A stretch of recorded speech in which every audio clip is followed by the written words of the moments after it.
I'm Debbie Godfrey, and this is the Positive Parenting Pep Talks podcast. In season 2, I'm answering your questions about parenting. So feel free to go to the link in the description and leave me a voice message, and I may answer your question on this podcast. Thank you so much for listening, and enjoy today's pep talk. So a common occurrence with my son is just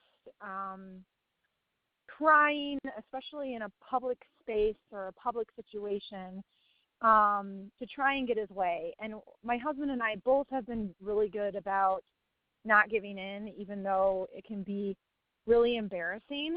But I have one example to give you and how we handled it. And I still don't know to this day if we handled it correctly, but I'll just kind of give you the example. Okay. So we were in New York City, and we went to see the Statue of Liberty, and we were with 2 other people from another family, and then our 4-person family. And after we did this whole thing, we told our son that he had $10 at the gift shop to get whatever he wanted. So we're in the gift shop. He's taking his time. He picks out his items. He goes up to pay for them. My husband pays for them with a charge card. I think he spent like $8 or $9.20 or something. After my husband paid for it, he looks and he sees there's a Statue of Liberty lollipop that he wants. And he's like, I want that lollipop. I didn't see that. I want that. And my husband says to him, honey, you already spent $9.20. That's $1.50. If you would have seen it earlier, we would have been able to get it. Well, it doesn't stop there. My husband already said no, so we couldn't give in.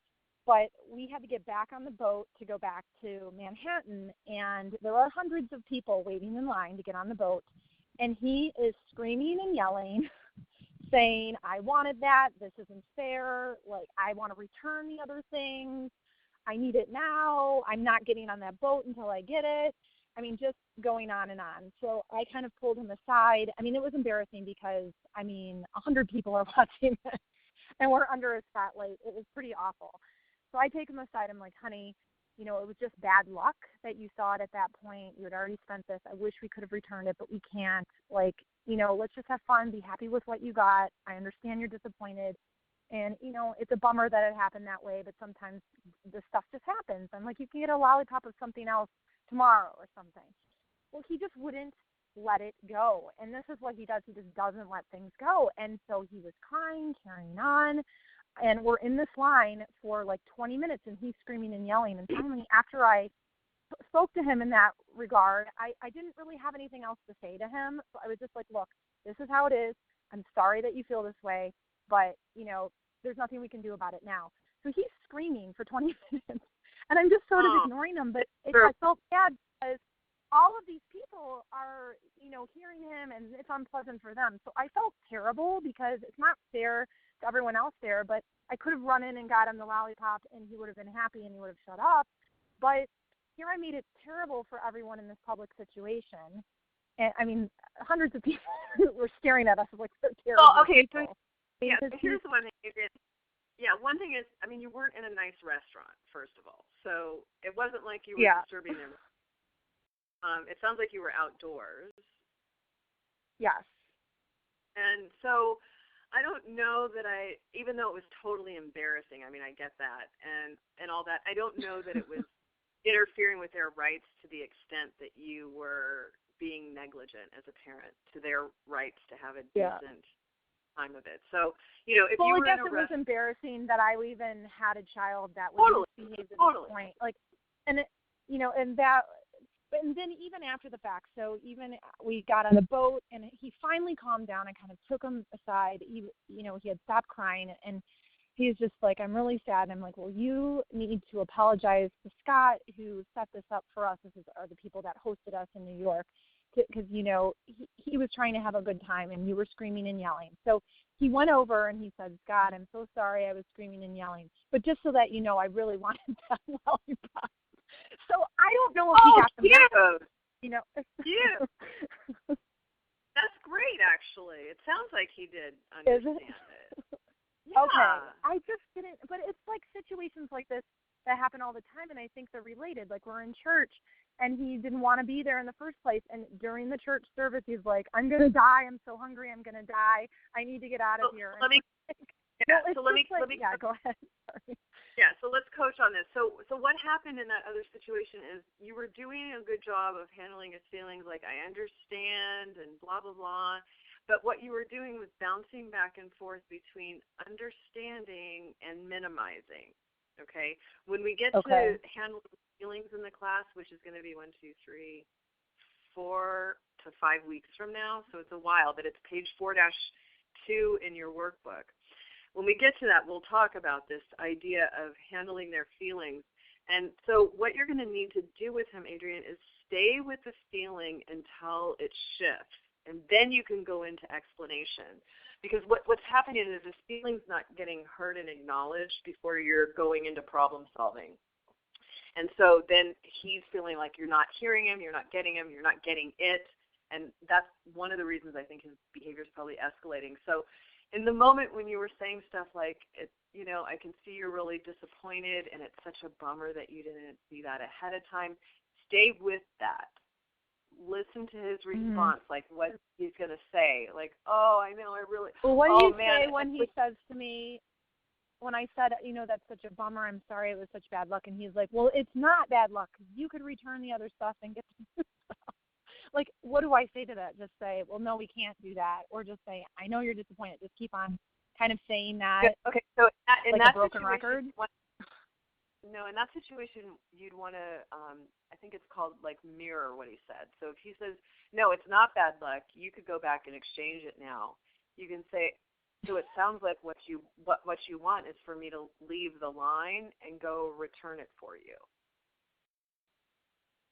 But I don't want to do that. So I say that. Well, I'm not, but you didn't say that you were going to do it. Just be like, I hear what he's saying. I understand that you want me to get out of this long line that we're in and go return all your things and get you the lollipop. Yes. And then kind of see what he says and respond. Totally, yes. And then you can play off what he says after that and see what you can do. But I think you need to make sure that if you mirror that back, then he can try it on. And when you say, I'm not willing to do that, I'm assuming you're going to have a reason. Because logically, if you really wanted the lollipop, and if you were willing and had the time to do the return exchange, you would be returning his $9.20 thing and getting the lollipop, and he's just going to have to, because he was over his budget, so he couldn't have both anyway. Right. And so there was going to have to be some figuring out, like, okay, so, and because if I had the time and the time to do it, I would say, okay, I would totally be willing to help you go in and you can return your $9.20 thing. You can get your lollipop. Are you going to get anything else to spend the rest of your $10? You know what? Do we have time to even figure all that out? And it's just following the path with him, because he didn't have the whole thing thought out. He just knew he didn't get something, and then he started pitching a fit. And by you trying to, like... And life isn't fair. Yeah, I mean, he's going into what he's going into, so you just need to be there with him long enough to get himself out of it. Because in the end, he got it. In the end, when he went and apologized to your friend, he wouldn't have done that if he wasn't sharp enough that he understood the situation. He would have still been... Yeah. And resistant I and all that. just didn't know, because he responded with, I wanted the lollipop.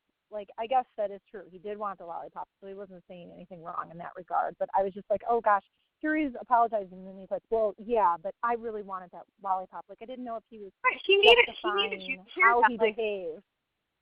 He needed you to hear that. He needed you to say maybe a few times, like, oh, my gosh, you wanted that lollipop so bad. Like, stop. You see how I just stopped there, Adrienne? I didn't go into but. Don't go into the but. Mm-hmm. I mean, just be there with him at 100%. And that way he can, you get it. As soon as you see the sigh from him, he's going to quit being so resistant. Okay? So I hope you're right. I'm totally right. Trust me. Stick with the feeling part of this. And don't, I mean, that's the problem with us as parents. We want to fix all this stuff. Don't fix it. Kids need to be in their misery. Okay, You know, I'll I mean, let you answer someone else's question. And Yeah, if we have we have time, to learn I'll how to. shoot another one because I have other examples and they're kind of related Okay. but not really. So, okay. Yeah, Thank you. That was helpful. No, Thank you for listening to today's Positive Parenting Pep Talks podcast. If you're into season 2 and you're listening to all these great questions that the parents have and answers and ideas for what to do in all these different situations with your kids, please help us out. Like, share, subscribe, and especially leave us a positive review. All of that helps the podcast grow, and I really appreciate it. Thanks again for being here, and happy parenting.